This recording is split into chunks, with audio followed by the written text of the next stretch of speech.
Entonces contamos desde Marruecos con el profesor doctor Jawad Al-Harraz, que actualmente es director ejecutivo del Centro Regional para las Energías Renovables y para la Eficiencia Energética en El Cairo, Egipto. Y es jefe de investigación en el Centro de Investigación para la Desalinización de Oriente Medio, donde gestiona o gestionaba sus programas de investigación relacionados con tecnologías de desalinización sostenible. También desarrolla programas de investigación entre el nexo agua, energía, alimentos y temas relacionados con el agua en general.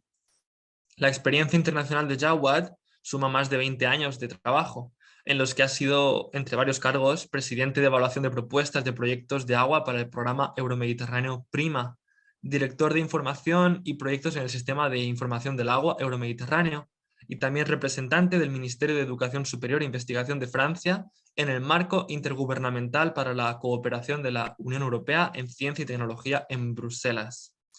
Estimado Jawad, bienvenido a la segunda edición del Congreso Mediterráneo en Música y Ciencia y le dejamos la palabra. Muchas gracias, Ali. Buenos días. Encantado de estar con vosotros, aunque estaba un poco enfermo, pero puedo, menos mal, hablar. Me encanta el concepto de la conferencia, hablando de la diplomacia científica o diplomacia musical. Es algo muy, muy interesante porque hablamos mucho del poder suave para resolver conflictos entre países. Yo creo que en este caso, como has citado, Ali, ejemplos de donde la diplomacia musical pueda realmente contribuir a resolver problemas o conflictos políticos o ayudar a que países o naciones se acerquen un poco más. De hecho, bueno, antes de hablar de la diplomacia científica, desafortunadamente en las últimas semanas hay una escala de tensión entre, por ejemplo, Marruecos y Argelia, entre, bueno, dos sistemas políticos y claro, entre naciones, en principio no hay este conflicto.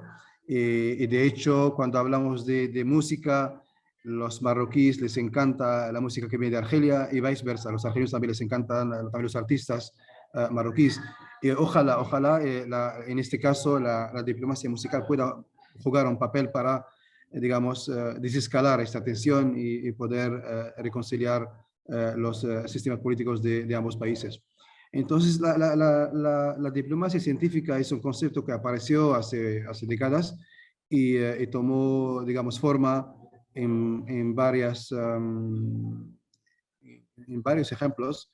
De hecho, por ejemplo, un ejemplo más reciente es los acuerdos de París de clima, donde casi 200 países han firmado los acuerdos de París para contribuir a reducir las emisiones de dióxido de carbono para no superar 1,5 grados Celsius de incremento de temperatura al horizonte de 2100. Era un ejemplo digamos, de éxito de esta diplomacia científica, pero aún así, claro, hay trabajo por hacer y hemos visto en Glasgow que todavía había resistencia por parte de los países que más emiten y habrá que seguir luchando y usando esta herramienta importante. Entonces, la diplomacia científica es simplemente una herramienta que conste en utilizar la ciencia como vehículo para fomentar la cooperación entre científicos entre países que están en conflicto o en países que comparten, por ejemplo, recursos naturales. Por eso, por ejemplo, hablamos de diplomacia del agua o diplomacia hídrica. Un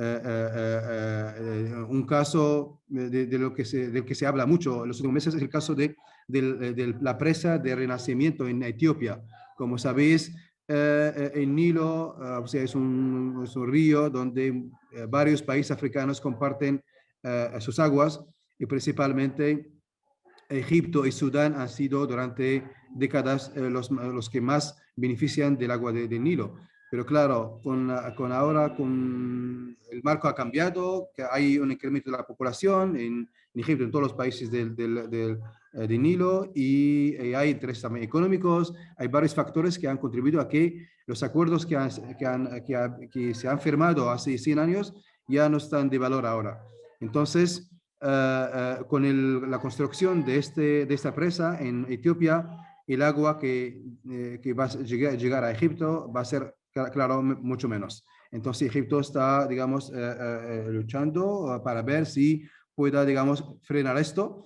Y no hay mejor manera que utilizar la diplomacia hídrica en este caso. Y hay ejemplos en el mundo donde habían éxitos de usar esta diplomacia hídrica o diplomacia del agua. Por ejemplo, en Senegal, los países del río de Senegal han firmado un acuerdo hace tiempo, tienen una comisión conjunta de expertos y el acuerdo que han firmado consta en que esos países no solo comparten los recursos del agua de este río, pero también, por ejemplo, los recursos energéticos, porque cuando hablamos de presas, hablamos también de la energía hidroeléctrica. Y entonces también hay otro ejemplo en Brasil, también en Brasil, creo con Uruguay y con Argentina hay una presa conjunta donde también se reparte de alguna manera los recursos de agua y también los recursos energéticos. Y eso es muy importante porque a veces cuando vemos un conflicto, a veces solo intentamos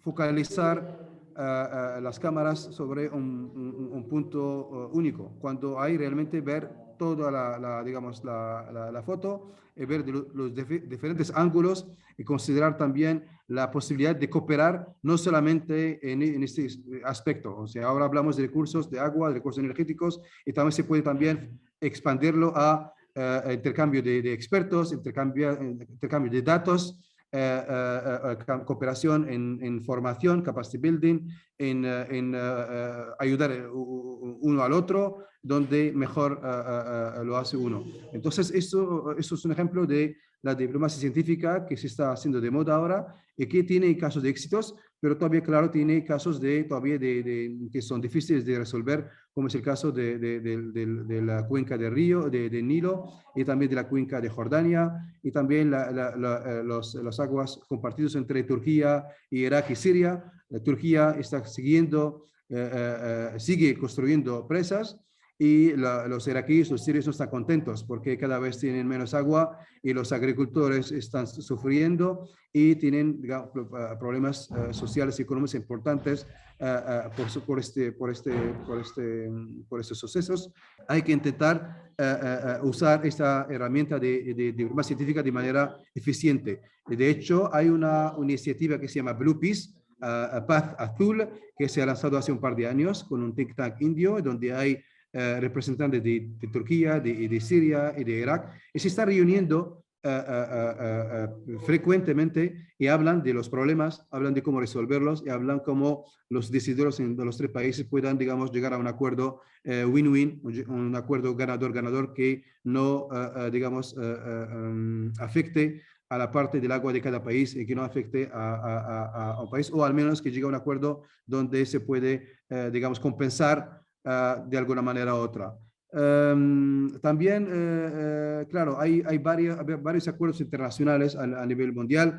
Por ejemplo, cuando hablamos de Antártida o del Polo Norte, del Polo Sur, hay acuerdos entre países también donde se puede, digamos, mostrar el valor de la diplomacia científica. Hay grupos científicos que se envían de diferentes países, Estados Unidos, de países europeos, de Canadá, y hacen experimentos científicos conjuntamente. También está la base espacial internacional, también es un fruto de un trabajo importante de diplomacia científica, donde hay acuerdo entre Rusia, Estados Unidos, países europeos, la Agencia Espacial Europea también, para, digamos, colaborar en estudios o investigación en temas espaciales. Entonces es importante realmente promover el debate de este tema en nuestra región, cuestionar las prácticas, toma de decisiones e impactos de este recurso de diplomacia científica en las políticas de los países regionales. De hecho, cuando trabajaba yo en Oman, en el centro que has mencionado, Ali, del Centro de Medio Oriente de investigación sobre desalación, que sabéis que desalación ahora es un recurso importante para conseguir agua potable, porque cada vez tenemos menos agua, cada vez tenemos menos aguas renovables, entonces la desalación es una de las soluciones, porque tenemos agua de mar y podemos simplemente utilizar la tecnología de desalación para conseguir agua potable. En este caso, hace un par de días solamente, ha habido un acuerdo entre Jordania, y Emiratos e Israel. Bueno, no creo que las naciones o las poblaciones están muy contentas necesariamente porque esto necesita un esfuerzo extra, pero a nivel, digamos, político, parece que hay un preacuerdo de instalar ¿cómo se dice? Un campo de solares en el desierto de Jordania que va a generar una importante cantidad de energía eléctrica que Israel se va a beneficiar de esta energía eléctrica para, por otra parte, pasar agua desalada del Mediterráneo a Jordania. Jordania, como sabéis, es el segundo país más pobre en el mundo en temas de recursos hídricos. Entonces, es un acuerdo donde se ve que también hay una diplomacia científica tal vez, porque seguramente este proyecto se ha estudiado. Antes había otro proyecto más ambicioso que era traer agua del Mar Muerto, del Mar Rojo al Mar Muerto y aprovechar la diferencia de altitud para poner estaciones de desalación para generar 50 millones de metros cúbicos por año para Jordania, 30 millones para Israel y 10 millones para palestinos que los israelíes debían dar por otra parte. Este proyecto desafortunadamente no ha continuado porque tienen varios desafíos tecnológicos, también políticos, pero se ha reemplazado de momento por este proyecto que he mencionado. Y también ahora en países del Golfo, como he dicho antes, son pendientes de la desalación. Entonces, en el centro donde trabajaba, promovía un concepto de un centro que se puede construir en una zona donde hay conflicto o hay recursos compartidos entre varios países o dos países o más.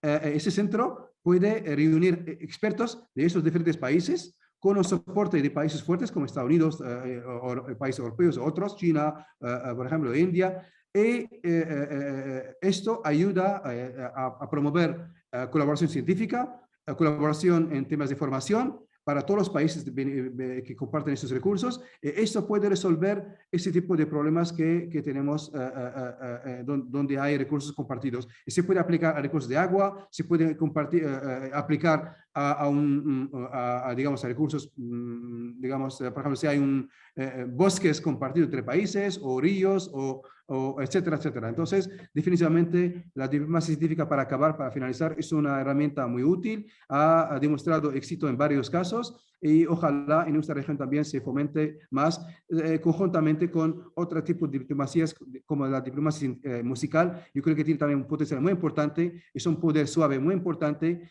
y ya he visto ejemplos, como mencioné antes, donde las naciones son mucho más cercanas de los sistemas políticos cuando se trata de música, cuando se trata de arte, etcétera. Muchas gracias una vez más por darme tiempo para intervenir. Lo siento porque estaba un poco enfermo y no he estado preparando, pero ojalá mi discurso estaba claro y útil. Muchas gracias.